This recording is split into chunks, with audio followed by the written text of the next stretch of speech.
Hello guys, in today's video I'm going to show you how to fix Call of Duty Warzone 2 GPU driver version error. If you want to fix it, first click here, go to GeForce Experience, and then go to drivers, check for updates, and make sure to install the latest update that you can find here for your graphics card. And try again.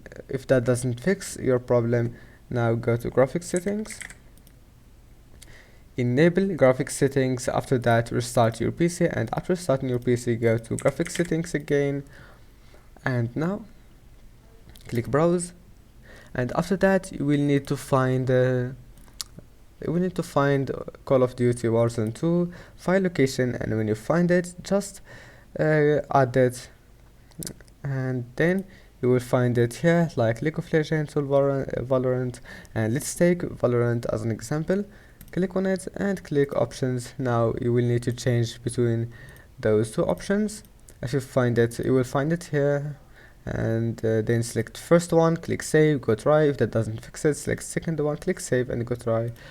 And that's it. I hope that can help you, and see you in the next video.